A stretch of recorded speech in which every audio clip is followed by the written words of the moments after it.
Hello there YouTube land, I've got a little consumer review for you, another one. I just thought I'd film two in a row, get them done, put these products out there for your awareness. This is the Anyvape, get it right because I can't remember off the top of my head.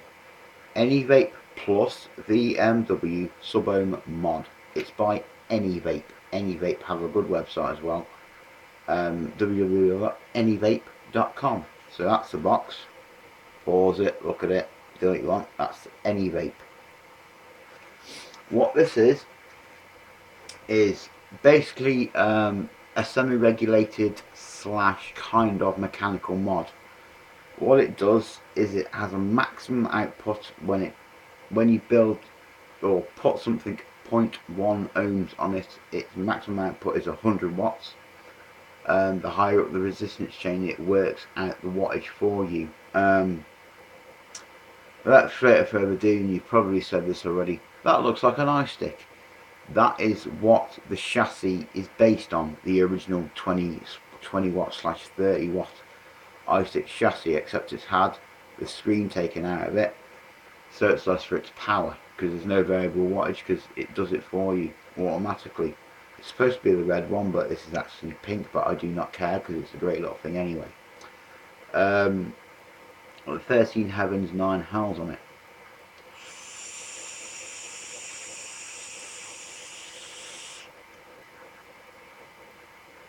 And it definitely produces.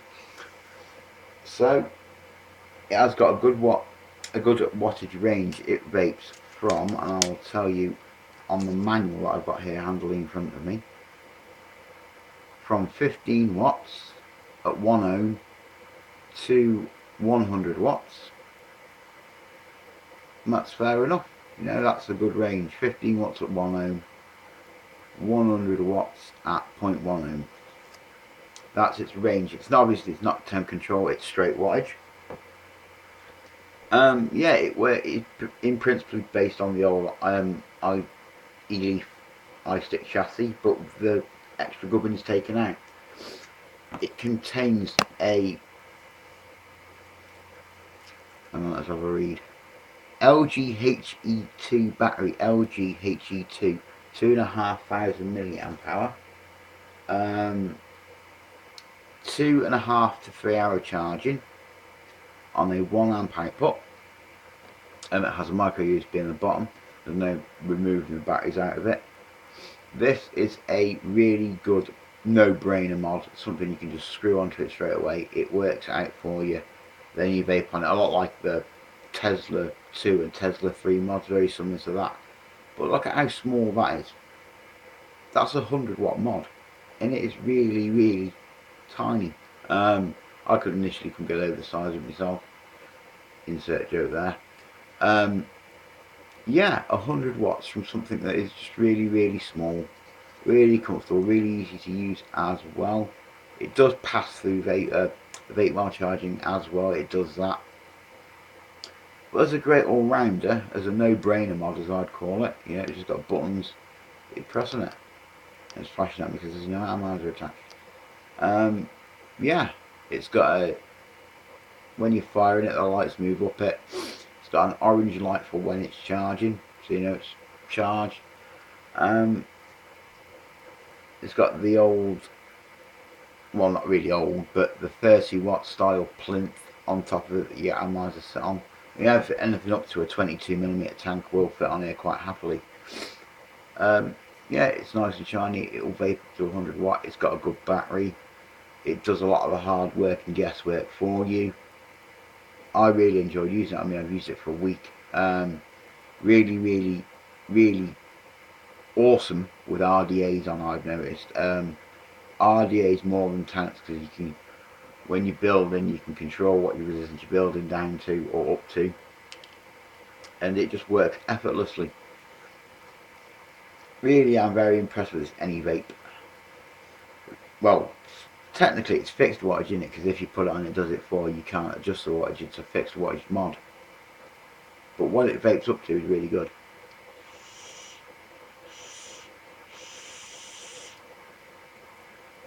But this coil is 0.16, I think.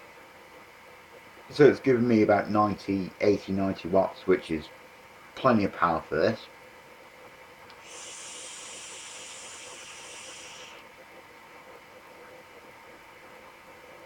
So yeah, you know, really I'm loving it.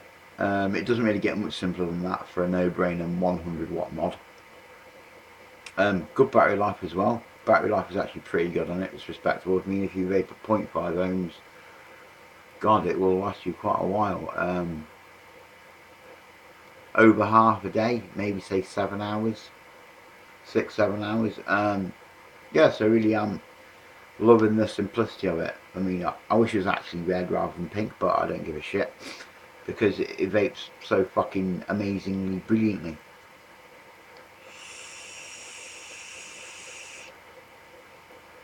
But it is definitely one for the people that like to build down to like 0.12, 0.1, 0.15, 0.2, you know, that sort of range, if you will.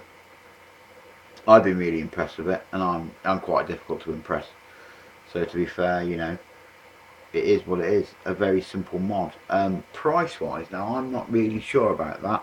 I will put a link down in the description for Anyvape's website.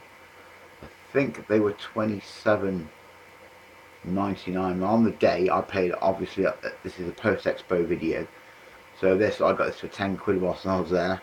That's why I sort of snapped it up and thought I'm not leaving that there for 10 quid, no chance. Had to buy it, wanted to buy it, need to buy it, you know. I was mind blown by it. It's a phenomenal little thing for what it is.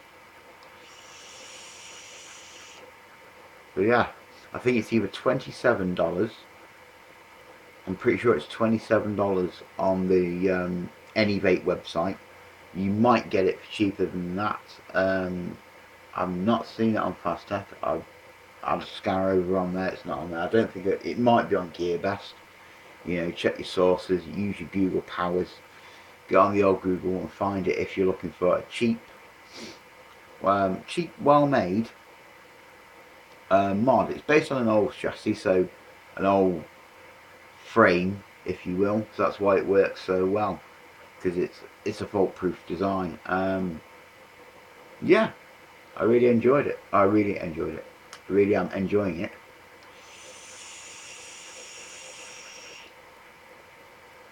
And it's definitely a really great piece of tech. Haven't had any downsides to it at all because there's nothing to adjust on it. There's no fanning about or setting wattage, etc. None of that. I love the way it works in that respect.